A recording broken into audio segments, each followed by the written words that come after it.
नमस्कार, बहुत स्वागत है आप सभी का। आपके साथ मैं हूं सोनल और अखाड़ा आप देख रहे हैं। सब्सिडी या मुफ्त की रेवड़ी?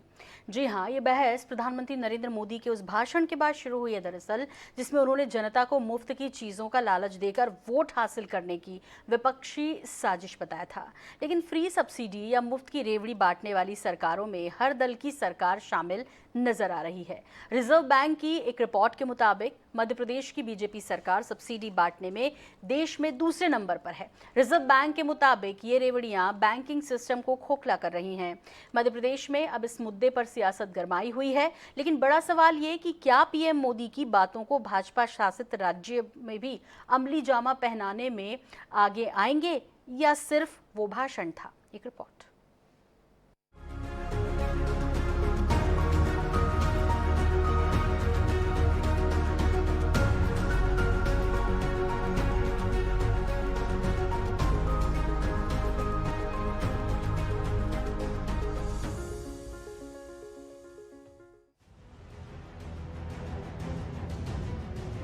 उत्तर प्रदेश में बुंदेलखंड एक्सप्रेसवे के उद्घाटन के दौरान लोगों को संबोधित करते हुए पीएम नरेंद्र मोदी ने उन सियासी दलों पर निशाना साधा था जिन्होंने चुनावी घोषणाओं में देश की जनता को मुफ्त की चीजों का लालच देकर वोट हासिल करने की साजिश की है। उन्होंने कहा कि हमें देश की रेवड़ी कल्चर को हटाना है, इससे विकास कार्य प्रभावित हो रहे हैं। आजकल हमारे देश में मुफ्त की रेवड़ी बांटकर वोट बटोरने का कल्चर लाने की भरसक कोशिश हो रही है। ये रेवड़ी कल्चर देश के विकास के लिए बहुत घातक है। लेकिन अलग अलग सरकारों की सालाना आय और फ्री योजनाओं में खर्च के आंकड़ों पर नजर डालें तो बिहार में अर्जित राशि का 2.7% फ्री योजनाओं में खर्च, पश्चिम बंगाल में अर्जित राशि का 23.8% फ्री योजनाओं में खर्च, राजस्थान में अर्जित राशि 8.6% फ्री योजनाओं में खर्च, झारखंड में अर्जित राशि 26.7% फ्री योजनाओं में खर्च, केरल ने मात्र 0.1% फ्री योजनाओं में किया खर्च, मध्य प्रदेश ने अर्जित राशि 28.8% फ्री योजनाओं में खर्च। मुफ्त की रेवड़ियां बांटने में मध्य प्रदेश भी पीछे नहीं है। मध्य प्रदेश सरकार ने टैक्स के जरिए साल भर में अर्जित राशि का 28.8% हिस्सा मुफ्त की योजनाओं में खर्च कर दिया। अपनी टैक्स आय से सब्सिडी देने वालों में पंजाब और आंध्र प्रदेश ही पूरे देश में मध्य प्रदेश से आगे हैं। सरकार ने पिछले बजट पेश करने के बाद ही करीब 6,800 करोड़ रुपए के बिजली बिल माफ कर दिए थे। एक अनुमान के मुताबिक इस साल सरकार 38.12% अर्जित आय का खर्च सिर्फ मुफ्त वाली योजनाओं में कर सकती है। इसमें 21,000 करोड़ रुपए की सब्सिडी भी शामिल है। इन रेवड़ियों को लेकर राजनीतिक दलों के अपने अपने दावे हैं।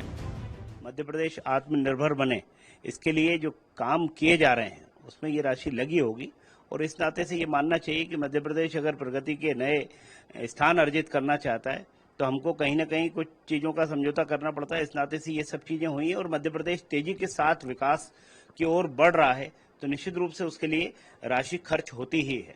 तो जो ये रेवड़ी कल्चर की बात करते हैं, केवल डायलॉग मारने से कुछ नहीं होता है। आप जनता को राहत पहुंचाइए। 400 की गैस की टंकी 1100 पहुंच गई है और 11,000 करोड़ रुपया की आपने सब्सिडी पे सेविंग कर ली है। आपने लोगों की सब्सिडी बंद कर दी, तो ये जो है ये 800 रुपए के दाम कैसे बढ़ गए, ये बताना चाहिए सरकार। मध्य प्रदेश में सब्सिडी और मुफ्त रेवड़ियां बांटने की प्रक्रिया सतत रूप से जारी है। वहीं सरकार का राज्य घरेलू उत्पाद में टैक्स के अर्जित राजस्व की हिस्सेदारी में करीब 2% की कमी आई है। राज्य पर कर्ज का बोझ भी बढ़ता जा रहा है। मध्य प्रदेश में 2020-21 में कुल सकल आय का 31% कर्ज है। ये बढ़कर आगे वित्तीय वर्ष में 33.3% होने का अनुमान है। रिजर्व बैंक लगातार चेतावनी दे रहा है कि मुफ्त की योजनाएं प्रदेश और देश के सिस्टम को खोखला बना रही हैं, लेकिन राजनीतिक लाभ के लिए मुफ्त की रेवड़ियां लगातार बांटी जा रही है। INS 24/7 के लिए भोपाल से मनीष कांत जैन की रिपोर्ट। तो इन दिनों जो सबसे ज़्यादा चर्चा में है वो है रेवड़ी। जी हाँ, इस पर चर्चा खूब हो रही है। इस विषय पर सोशल मीडिया पर तो ये शब्द जमकर छाया हुआ है। इसी मुद्दे पर आज हम बात करने जा रहे हैं और इस चर्चा का हिस्सा कौन कौन है आपको बता दें। हमारे साथ जुड़ रहे हैं पैनल में पंकज चतुर्वेदी जी, बीजेपी प्रवक्ता, हमारे साथ हैं आनंद जाट जी, प्रवक्ता कांग्रेस, हमारे साथ हैं पंकज पाठक जी, वरिष्ठ पत्रकार। आप तीनों मेहमानों का बहुत स्वागत है प्रोग्राम में। पहला सवाल पंकज जी आपसे है कि रेवड़ी कल्चर का जो जिक्र किया प्रधानमंत्री नरेंद्र मोदी जी ने, क्या वो गैर भाजपा शासित राज्यों के लिए था? क्या वो सिर्फ विपक्षियों के लिए था? देखिए सोनल जी, प्रधानमंत्री जी ने देश में राजनीति की दशा और दिशा बदलने के लिए बहुत सारे कार्य करने का निर्णय लिया है और लगभग 8 साल के भारतीय जनता पार्टी सरकार की, केंद्र सरकार से मेरा आशय है, शासनकाल में कई सारे ऐसे निर्णय लिए गए हैं जो सामाजिक, आर्थिक, राजनीतिक रूप से नए हैं। और प्रधानमंत्री जी का ऐसा आग्रह है कि देश में अब कोई भी राजनीतिक व्यवस्था, उन्होंने किसी का नाम नहीं लिया, उन्होंने जो राजनीतिक परिपाटी देश में चली आ रही है वो परिपाटी है कि हम वेलफेयर स्टेट यानी कल्याणकारी राज्य के रूप में कार्य करते हैं। और कल्याणकारी राज्य में बहुत सारी चीजें, जैसे अभी आपने मध्य प्रदेश का उदाहरण दिया, दूसरे राज्यों का उदाहरण था कि जहां जो सरकार की आय जो कर के माध्यम से होती है उसका 25, 27, 28% तक कुछ राज्यों ने और भी ज्यादा खर्च किया। मध्य प्रदेश भी है, छत्तीसगढ़ भी है, राजस्थान भी है, नंबर पर है जी। सभी राज्यों ने जनता को भिन्न भिन्न प्रकार की राहत देने के लिए खर्च किया। ये राजनीतिक प्रक्रिया है। अब प्रधानमंत्री जी संकेत दे रहे हैं कि देश में एक नई राजनीतिक प्रक्रिया प्रारंभ करने की शुरुआत है। और वो प्रक्रिया सोनल जी कैसे संपन्न होगी? जब हम विकासशील से विकसित देश के रूप में, विकसित राज्य के रूप में आएंगे। और मध्य प्रदेश के यदि हम आंकड़े देखें तो मध्य प्रदेश में 11 लाख करोड़ की जीएसडीपी है, 29.74% की विकास दर है, 28 राज्यों में सबसे अधिक इस कोरोना काल के बाद। मध्य प्रदेश में 2003 में जब कांग्रेस पार्टी की सरकार थी तो प्रति व्यक्ति आई थी 33,000 रुपए, अब प्रति व्यक्ति आए 1,24,000 रुपए।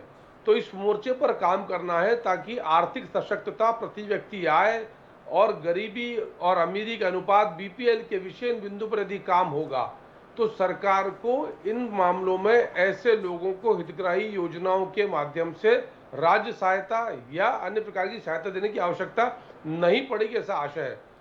तत्काल प्रभाव से लागू होगा, थोड़ा समय लगेगा, लेकिन जो संकेत है वो संकेत ये है कि अब देश की राजनीति की दशा दिशा दोनों बदलना चाहिए और हर राज्य को अपने स्तर पर प्रयास करना चाहिए कि हम कैसे संपन्न हो सकते हैं। मध्य प्रदेश कोशिश कर रहा है, मुख्यमंत्री जी ने कोशिश करी है कि हर जिले में वहां का यदि कोई फूड क्लस्टर बने तो फूड क्लस्टर को डेवलप किया जाए, छोटे छोटे उद्योग धंधों को प्रोत्साहित करने की भी बात की जा रही है, खेती को लेकर नए प्रयोग किए जा रहे हैं, नौजवानों के लिए स्किल डेवलपमेंट की बात की जा रही है, भारत सरकार की योजना, ये सब इसी दिशा, इसी पक्ष की ओर लेकर जा रहे हैं कि यदि आप आर्थिक रूप से साधन संपन्न है, आपके पास जो गरीबी रेखा के नीचे के लोग हैं जिनको मूलतः हितग्राही योजना की आवश्यकता है वो तुलनात्मक रूप से कम होगा। अभी हमारे देश में 2 साल से सोनल जी 88-80 करोड़ लोगों को लगातार 2 साल से निःशुल्क अनाज का वितरण किया जा रहा है। क्यों किया जा रहा है? क्योंकि वो आवश्यकता है। मध्य प्रदेश में पिछले वर्ष, वित्तीय वर्ष में किसानों को 1,71,000 करोड़ रुपए की राशि का भुगतान किया अलग अलग योजनाओं में, जिसमें उपार्जन की भी राशि है, मुआवजा भी है, क्षतिपूर्ति भी है, फसल बीमा भी है। तो ये एक व्यापक सुधार के परिदृश्य में आदरणीय प्रधानमंत्री जी का सोच है कि आने वाले 10, 20, 25 साल बाद चाहे कोई राजनीतिक व्यवस्था हो, भारतीय जनता पार्टी और अन्य कोई राजनीतिक व्यवस्था हो, सबको अपनी सोच बदलना चाहिए। और कोई भी बड़ा कार्य होता है सोनल जी तो उसके लिए पहला कदम की शुरुआत होती है, वो होती है माइंडसेट से, सोच से, उस पर संवाद करने से। तो एक व्यापक संवाद इस विषय मुझे लगता है संभवतः देश में, क्योंकि हम लोकतांत्रिक देश हैं, व्यापक रूप से बातचीत होगी इन सारे विषयों पर, सबकी राय, बाकी राजनीतिक दल क्या सोचते हैं आएगी। तो मुझे लगता है कि सार्थक पहले जिसका प्रधानमंत्री जी ने आह्वान किया है और व्यापक संवाद किया, मैं आशा करता हूं कि आने वाले कुछ समय के बाद जिस ओर प्रधानमंत्री ने संकेत किया है वो समस्या समाप्त होगी। ठीक है, आने वाले कुछ साल कह रहे हैं, यानी ये हम उम्मीद करें कि 23 और 24 में जो लोकसभा हैं, 23 में विधानसभा हैं, उन इलेक्शंस में ये जो रेवड़ियाँ हैं वो कुछ कम हो जाएंगी, आप लोगों के घोषणा पत्र में कुछ कम देखने को मिलेगा, ये उम्मीद करें क्या? क्योंकि करना तो सरकारों को इससे पहले था, उनको था। आज इतना समय हो गया, देश आज़ाद हुए, उसके बावजूद भी यदि हम मुफ्त का ही खाने को मजबूर हैं तो ये तो बड़ी गंभीर बात है। देखिए सोनल जी, मैंने आपसे कहा कि 75 वर्ष हो गए हमारी भारत की आज़ादी को। मैं उस प्रक्रिया की तरफ नहीं जाना चाहता कि 60-65 साल किसका शासन था, सब जानते हैं। लेकिन हमको अब इस नए प्रयोग का स्वागत करना चाहिए सबको। वो प्रयोग इन चुनावों में, 23 के चुनाव में, 24 के चुनाव, क्योंकि जनता से जुड़ा विषय। अब परिवारवाद का विषय था, तत्काल प्रभाव से भारतीय जनता पार्टी के राष्ट्रीय अध्यक्ष जी माननीय भोपाल आए, निर्णय लिया और नगर निगम नगर पालिका चुनाव में परिवारवाद का अपराधीकरण समाप्त कर दिया। लेकिन ये विषय जनता से जुड़े हैं, तो कितनी व्यापकता से, कितनी गंभीरता के साथ, कितनी तीव्रता के साथ, किस आकार में, किस प्रकार में 23-24 में आएगा, ये जरूर जनता के हित को ध्यान रख के करेंगे। और दीर्घ काल में इस पर जरूर भारतीय जनता पार्टी विमर्श करेगी। प्रधानमंत्री जी का आह्वान है तो चिंतन भी करेंगे, मंथन भी करेंगे, और जैसा माननीय प्रधानमंत्री जी की अभिलाषा है उस स्वरूप में परिवर्तन भी करेंगे। ठीक है, आनंद जाट जी, मैं आपका रुख कर रही हूँ, आपसे समझना चाह रही हूँ, वाकई में रेवड़ी कल्चर खत्म होना चाहिए? मेरी आवाज आ रही है आपको? हाँ जी, बिल्कुल आ रही है, स्पष्ट रूप से। सर बोलिए।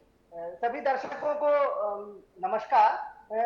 सोनल जी, एक प्रश्न पूछना था भारतीय जनता पार्टी से कि क्या रेवड़ी के अंदर उद्योगपतियों को जो अब तक 11 लाख करोड़ रुपए का जो लोन है वो राइट ऑफ किया है, वो आएगा या नहीं आएगा?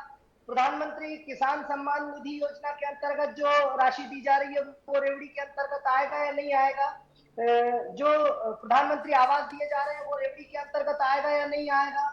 जो सांसदों को, माननीयों को इतनी सुविधाएं मिल रही हैं, जो बाकी सबकी पेंशन खत्म कर दी गई है, लेकिन कैंटीन में सब्सिडी दी जा रही है संसद के अंदर, विधानसभाओं के अंदर, क्या वो रेवड़ियों के अंतर्गत आएगा या नहीं आएगा? तो मैं समझता हूं कि जब इस तरह के प्रश्न पूछे जाएंगे तो ये बहुत स्पष्ट तौर पर सामने आएगा कि मुझे लगता है कि लोक कल्याणकारी राज्य में ना किसान सम्मान निधि जो है वो रेवड़ी मानी जाएगी, ना छात्रों को दी जाने वाली छात्रवृत्ति रेवड़ी मानी जाएगी, ना ही प्रधानमंत्री आवास रेवड़ी माना जाएगा, और ना ही शौचालय के लिए जो 12,000 रुपए दिए जाते हैं वो रेवड़ी माना जाएगा।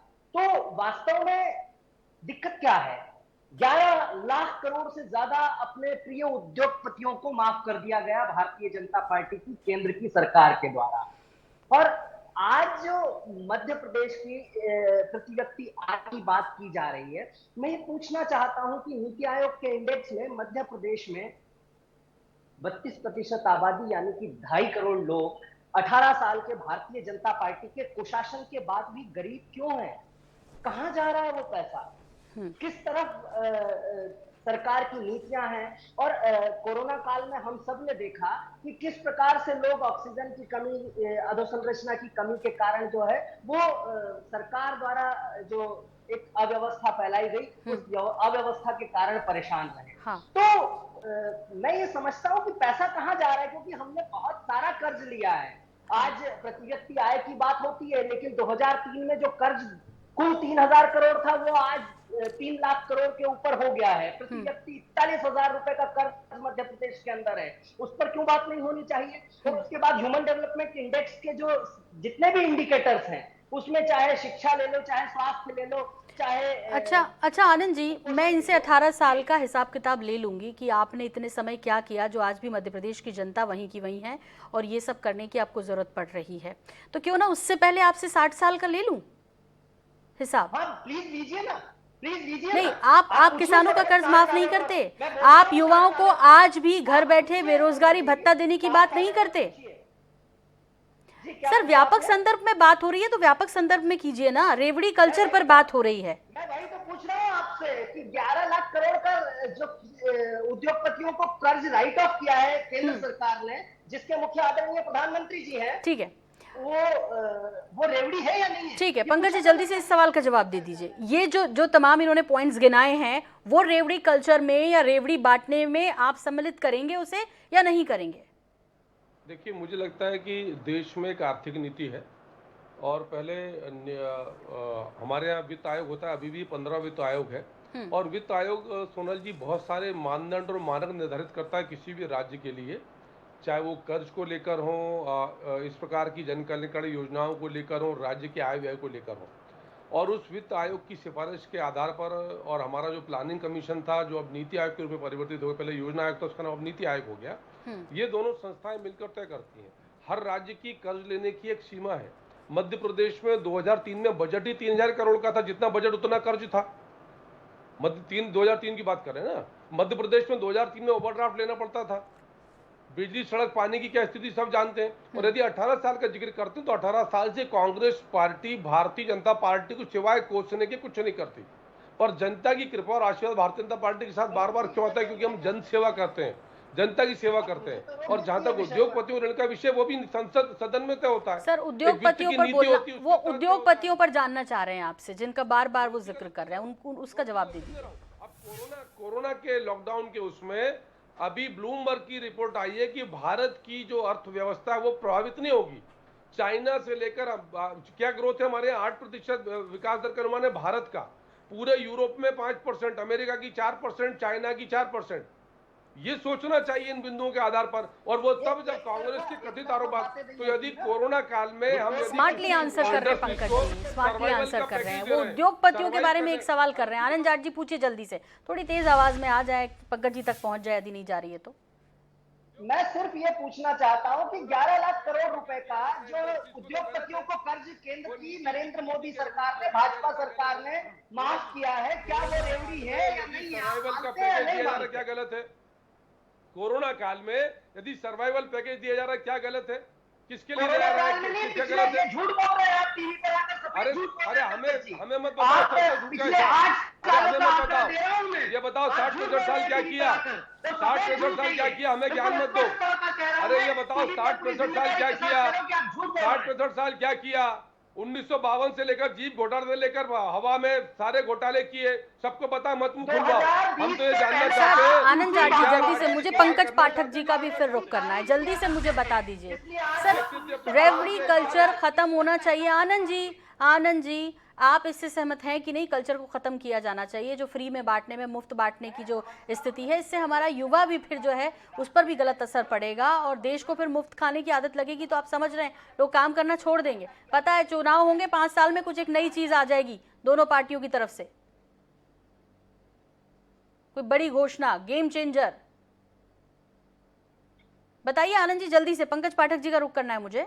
मैं सुन नहीं पाया आपकी बात, आपका प्रश्न सर मैं इतना पूछ रही हूँ, आप सपोर्ट करते हैं रेवड़ी कल्चर को या आप उसे जन कल्याणकारी बोल देंगे?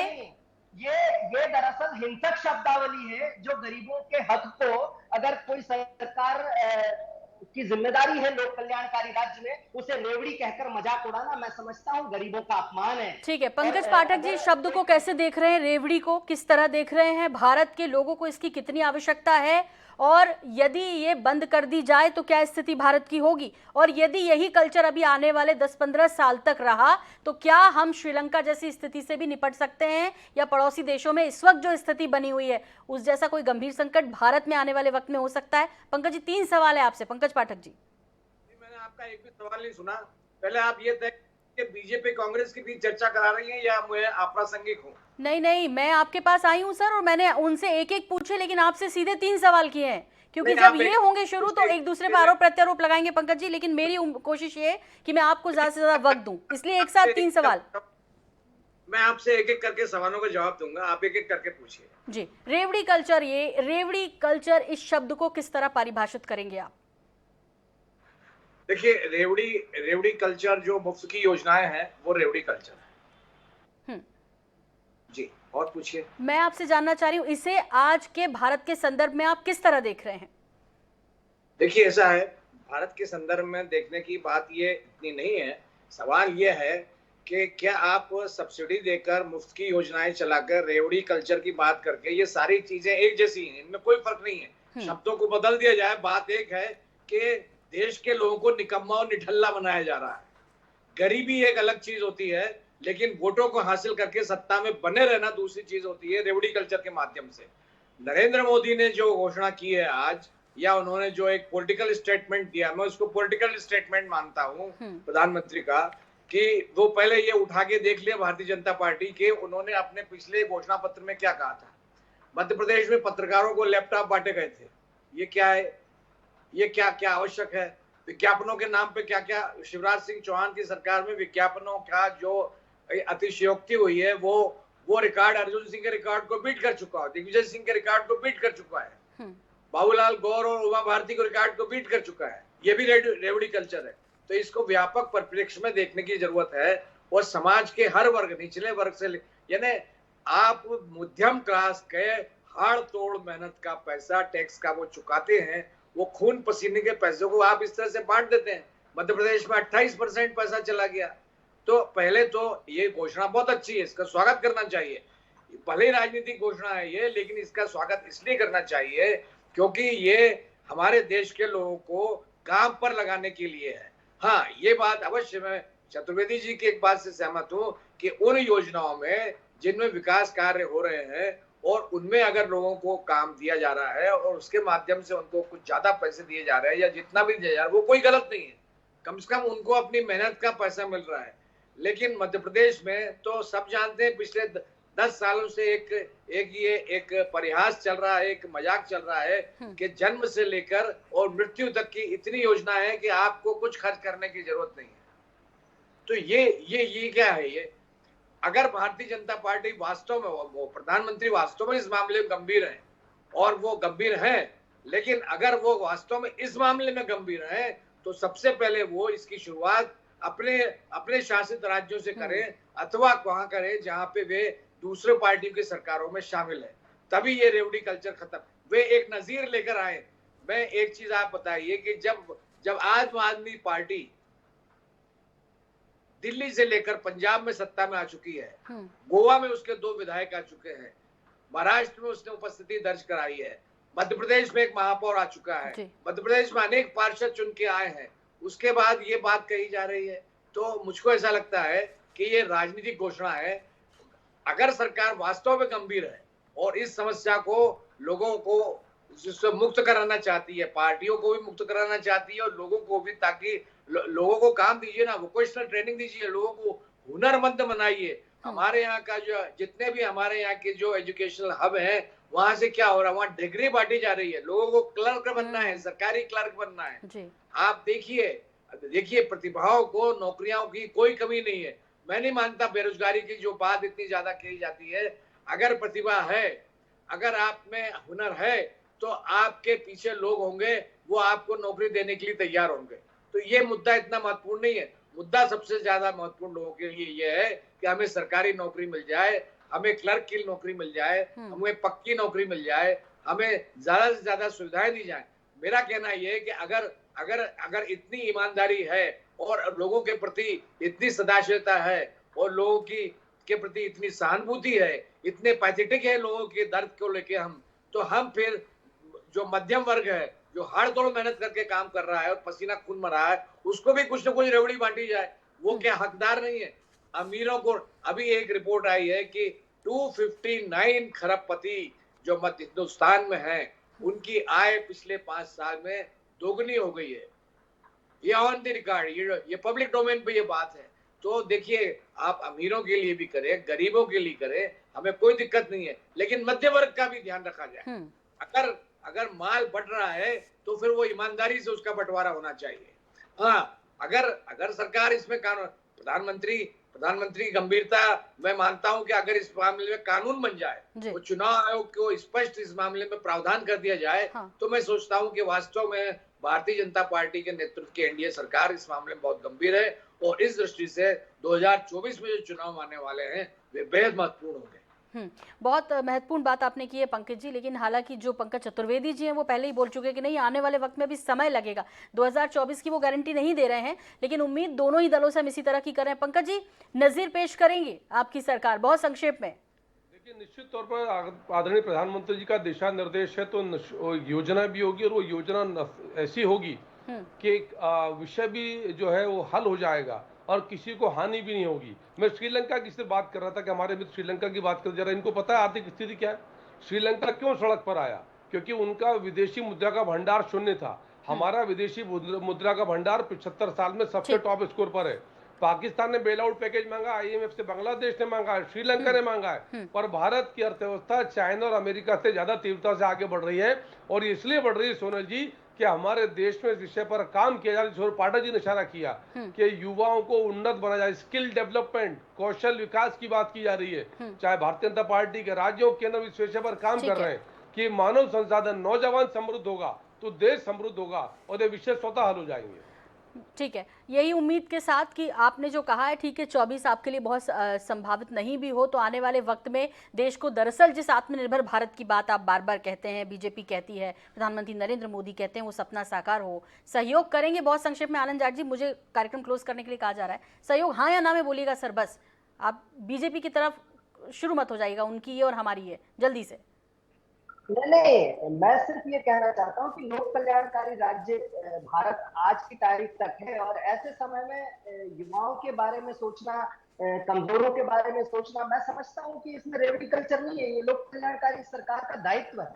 ये सरकार का दायित्व है कि जो ठीक है, कमजोर है जन कल्याणकारी, लोक कल्याणकारी और रेवड़ी कल्चर, बहुत बारीक सी अंतर लाइन है इसके अंदर, इसे समझना भी होगा, इसे पाटना भी होगा, तभी हम आगे बढ़ पाएंगे। जैसे पंकज पाठक जी ने इशारा किया था इस ओर, उम्मीद करेंगे आप राजनीतिक दलों से कि जो आप कमर तोड़ पसीना बहाता है हमारा मध्यम वर्ग और वहां से टैक्स लेकर फिर उधर बांटते हैं, उनको भी थोड़ी सी राहत दीजिए। जैसे उन्होंने कहा कि बांटना है तो सब में बांटिए, पंकज जी उद्योगपतियों को मत छोड़िए, फिर सबको, सबके लिए थोड़ी रियायत बरतिए। बहुत शुक्रिया आप तीनों मेहमानों का, बहुत धन्यवाद हमसे जुड़ने के लिए, बात हमें करने के लिए। हमारे साथ अखाड़ा के अंतर्गत मुझे भी दीजिए इजाजत, नमस्कार।